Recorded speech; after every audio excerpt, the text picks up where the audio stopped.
સૌ વાલા મિત્રોને મારા જય સિયારામ. હું દુષ્યંત પાઠક શ્રી હનુમાનજી દાદાની અસીમ કૃપાથી એક નવા વિડીયો સાથે આપની સેવામાં ઉપલબ્ધ છું. તો વાલા મિત્રો, આજનો ઉપાય આ વિષયની અંદર તારીખ છે 7મી જૂન 2026 ને વાર છે રવિવાર.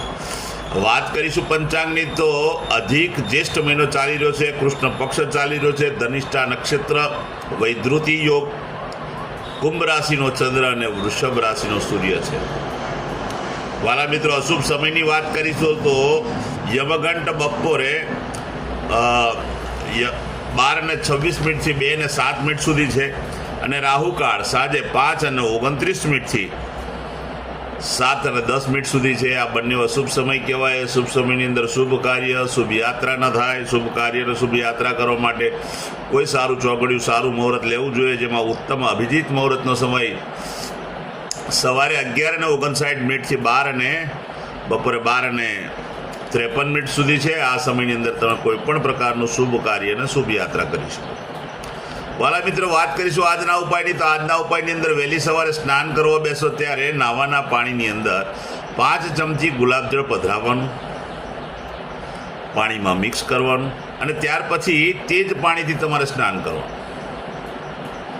સ્નાન થઈ જાય, તમે કપડાં પહેરી લો, વસ્ત્ર પહેરી લો, ત્યાર પછી તમારા ડાબા અને જમણા પગના અંગૂઠાની નીચે સરસિયાના તેલના તિલક કરવાના અને જમણા હાથની આ મોટી જે આંગળી છે એની નીચે આ જગ્યાએ સરસિયાના તેલનું તિલક કરવાનું છે અને કપાળ અને નાભી પર ઘીનું તિલક કરવાનું છે. બરાબર સમજી લેજો, એક સાથે બે વસ્તુ કહી રહ્યો છું. જમણા અને ડાબા પગના અંગૂઠાની જે સરસિયાના તેલના તિલક કરવાના છે, મોટી આંગળીની આ પહાડ ઉપર, શનિના પહાડ ઉપર આ જગ્યાએ સરસિયાના તેલનું તિલક કરવાનું, કપાળ અને નાભી પર ચોખ્ખા ઘીનું તિલક કરવાનું. બસ આટલો જ ઉપાય છે. ત્યાર પછી સીધા સંધ્યાકાળે પશ્ચિમ દિશા તરફનું મુખ રાખીને શ્રી હનુમાનજી દાદાને કાગભૂષણી રામાયણજીનો પાઠ, એક હનુમાન ચાલીસાનો પાઠ અને જો સમયની અનુકૂળતા હોય તો સુંદરકાંડનો પાઠ દાદાને અર્પણ કરજો, ભાવથી ને પ્રેમથી.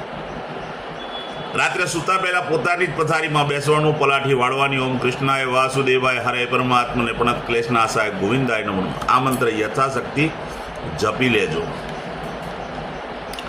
આ તો આજનો ઉપાય. જે મારા વાલા મિત્રનો જન્મદિવસ 7મી જૂન 2026 અને રવિવારના દિવસે છે, તેવા બધા જ વાલા મિત્રો, સૌપ્રથમ તો જન્મદિવસની શુભકામના. શ્રી હનુમાનજી દાદા તમારી મનોકામના પૂર્ણ કરે, બલબુદ્ધિ વિદ્યા આપે, તમારું અને તમારા પરિવારનું રક્ષણ કરે. વાલા મિત્રો, ઉપાયના ભાગરૂપે મેં કહ્યું તે પ્રમાણે તમારે સ્નાન કરવાનું અને મેં કહ્યું તે પ્રમાણે ઘીનું તિલક કપાળ અને નાભી પર કરવાનું છે.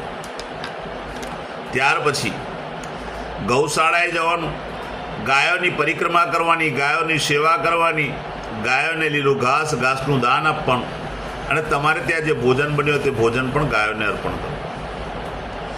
સંધ્યાકાળ થાય પહેલાં, સૂર્યાસ્ત પહેલાં ઘીમાં બનેલી મીઠાઈ તમારે નાના નાના બાળકોને, જરૂરિયાતમંદ લોકોને, શ્રમિકોને અને વડીલોને આપવાની છે. આ બહુ ઉત્તમ પરિણામ આપશે. વિશેષમાં કોઈ પણ વડીલ વ્યક્તિ હોય તમારા ઘરનું, એને જો તમે ભેટ સ્વરૂપે વસ્ત્ર આપશો અને તે પણ સફેદ વસ્ત્ર આપશો, ઉત્તમ પરિણામ પ્રાપ્ત થશે. જેમની મેરેજ એનિવર્સરી 7મી જૂન 2026 અને રવિવારના દિવસે જેનો મેરેજ એનિવર્સરી છે, તે લોકોએ સવારે સ્નાન કરી વડીલોના ચરણ સ્પર્શ કરવાના, આશીર્વાદ મેળવવાના. ત્યાર પછી ગૌશાળાએ જવાનું, ગાયોની સેવા કરવાની, ગાયોની પરિક્રમા કરવાની, ગાયોને લીલું ઘાસનું દાન આપવાનું, પોતાના ઘરે ભોજન બન્યું હોય તે ભોજન પણ ગાયોને અર્પણ કરવાનું. ત્યાર પછી કોઈ પણ વૃદ્ધાશ્રમમાં, અનાથાશ્રમમાં, વિધવાશ્રમમાં જરૂરિયાતમંદ લોકોને, શ્રમિકોને અથવા બ્રાહ્મણને ચોખાનું અને ચોખ્ખા ઘીનું દાન કરવાનું છે. સાથે સાથે શાકભાજીનું દાન કરવાનું છે. બસ આટલું કરી લો, આખું વર્ષ ઉત્તમ રીતે પસાર થશે. વાલા મિત્રો, મારા બધા જ વિડીયો યુટ્યુબ પર હોય છે. મારી યુટ્યુબની ચેનલનું નામ છે દુષ્યંત પાઠક. હું પ્રાર્થના કરું છું મારી ચેનલને સબસ્ક્રાઈબ કરો, બેલ આઇકન અવશ્ય દબાવજો. હું નિયમિત એક વિડીયો મૂકું જ છું. તમે જો બેલ આઇકન દબાયેલો હશે તો તમને તે વિડીયો તરત જ જોવા મળી જશે, તમારા મોબાઈલ પર નોટિફિકેશન આવશે. એટલે પ્રાર્થના કરું છું મારી ચેનલને સબસ્ક્રાઈબ કરો અને બેલ આઇકન અવશ્ય દબાવજો. પ્રાર્થના બીજી કે મારું ઇન્સ્ટાગ્રામ અને ફેસબુકનું પેજ એનું નામ પણ દુષ્યંત પાઠક.